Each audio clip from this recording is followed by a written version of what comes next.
Oi, gente, Roberto Hirubiscro aqui. Sexta-feira 13, parte 2 de 1981, foi o primeiro que eu vi da franquia. Eu me lembro como que eu era adolescente, vi na Rede Globo, naquelas sessões que passavam depois, 11 da noite, não sei o quê. Nossa, o nervoso que eu ficava com aquelas perseguições e pulando janela, eu fiquei morrendo de medo, fazia assim.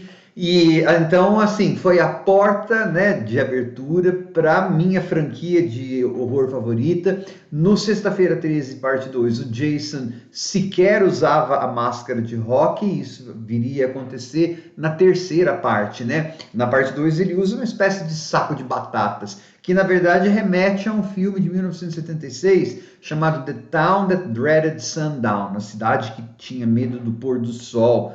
Não sei como que é o título em português, né? O maníaco lá tinha a mesma máscara. Então, nesse vídeo aqui, eu vou contar um pouco da historinha dessa segunda parte do filme, né? Dessa franquia que eu adoro. Mas antes de continuar, gostaria de convidá-los a se inscreverem no canal Robertando, curtir os vídeos, compartilhá-los. Agradeço bastante. É a minha franquia favorita e o Jason é o meu favorito, né? Só que a entrada do Jason no Sexta-feira 13 causou muita briga. Então vamos lá. Sexta-feira 13, o primeiro filme, foi uma produção independente e a Paramount só distribuiu o filme, né? Só que ele foi um estouro de bilheteria em 1980. Tanto é que 2, 3 meses depois do filme ter estreado no cinema, a Paramount, aí ela já encampou o projeto e exigiu do Cunningham, né, do Sean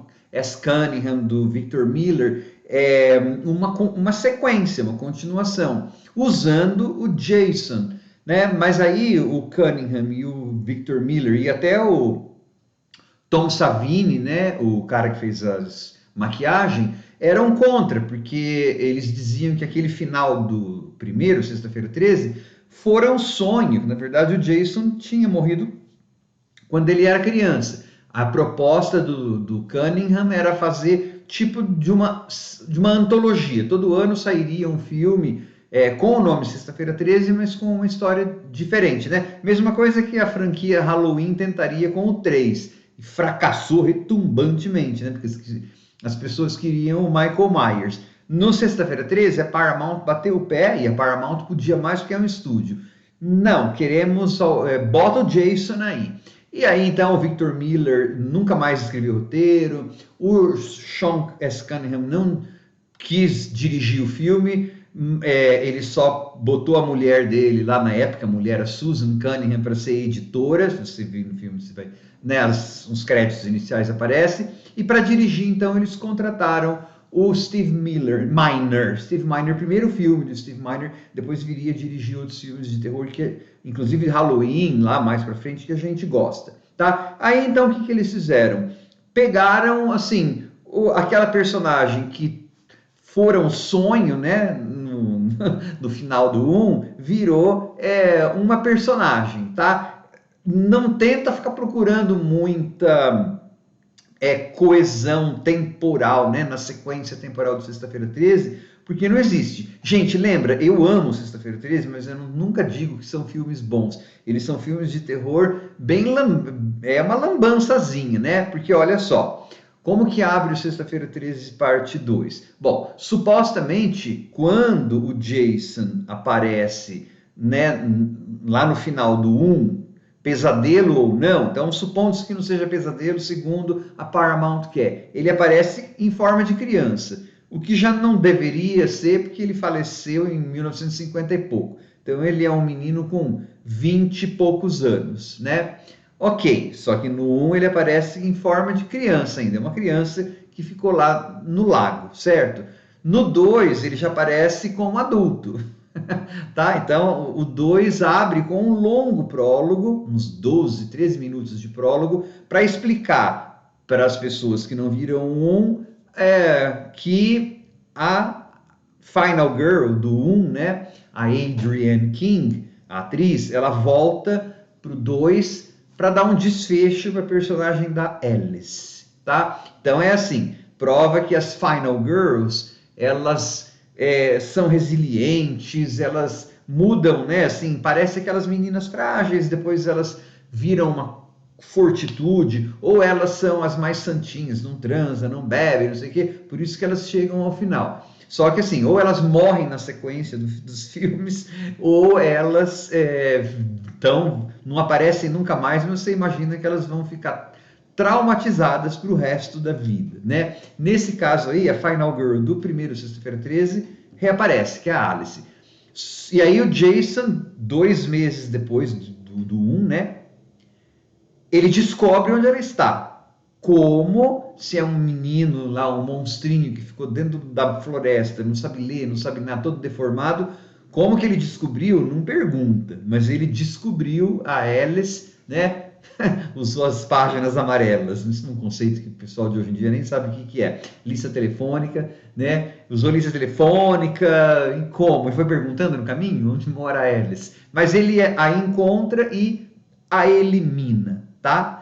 Uma curiosidade, nesse Sexta-feira 13, parte 2, 5 pessoas fazem o Jason, tá? Então tem hora que a mão é de uma pessoa, tanto essa primeira parte aí, o Jason, parece as pernas, né, o sapato, é uma mulher, é a única vez, inclusive, que uma mulher interpretou o Jason. Tá, aí é que você vai ter o logotipo, Friday the 13th, não sei das quantas, e aí então vai aparecer a nova história. Claro que a nova história vai ser o quê? Um grupo de pessoas vão para 5 anos depois, tá? 5 anos depois dos eventos que acontecem no prólogo, pessoas vão para um acampamento que é do lado do Camp Crystal Lake, né? Tão do lado que eles encontram até a placa, é o mesmo lago, super seguro, né? É um lugar super seguro. O outro não era seguro, mas esse aqui que está no mesmo lago, só tem uma cordinha, assim, esse seguro. Um grupo de jovens vai para lá para treinar, ser conselheiros, né? De camp counselors. Só que assim, você fala, mas eles vão treinar no verão? Quanto tempo eles vão treinar? 2 dias? Treinamento só isso? E aí, claro, o Jason vai começar a matar essas pessoas um a um. Os filmes de slasher são isso, né? A gente vai ter o retorno breve de uma personagem do 1, o Crazy Ralph, que tá com a mesma roupa. É exatamente a mesma roupa do 1, 5 anos se passaram, ele tá com a mesma roupa e ele vai falar a mesma coisa, né? Vocês vão para lá, you're doomed. Vocês vão para lá, vocês estão ferrados, né? Vocês estão perdidos. Só que o Chris Ralph prova ser bem burraldo, porque ele fala para as pessoas que o campo que é perigoso, só que o que ele faz à noite? Vai lá no campo, né, no acampamento. Adivinha o que vai acontecer com o Crazy Ralph? E aí, então, você vai ter essas pessoas sendo mortas. Antes até de falar da Final Girl, as mortes são bem legais nesse. E é inclusivo, né? Inclusive. Porque até um cadeirante é morto. É uma morte bem legal, uma machadada assim, cadeira. Tuc, tuc, tuc. Ai, meu Deus, matou um cadeirante. Ué, inclusão tá aí. Eu sou albino, sou deficiente também, visualmente deficiente.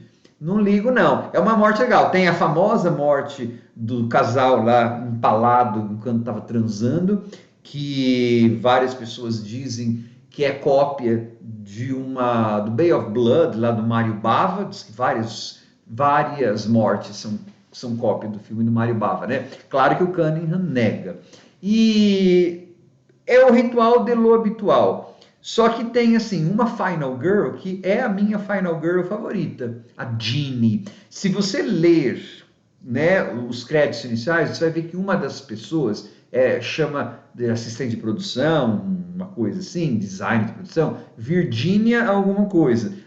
A Final Girl desse aí, o nome dela é em homenagem a essa Virginia, não sei das quantas, tá? É a Jeannie, uma loirinha, que depois trabalharia no April Fool's Day e tal.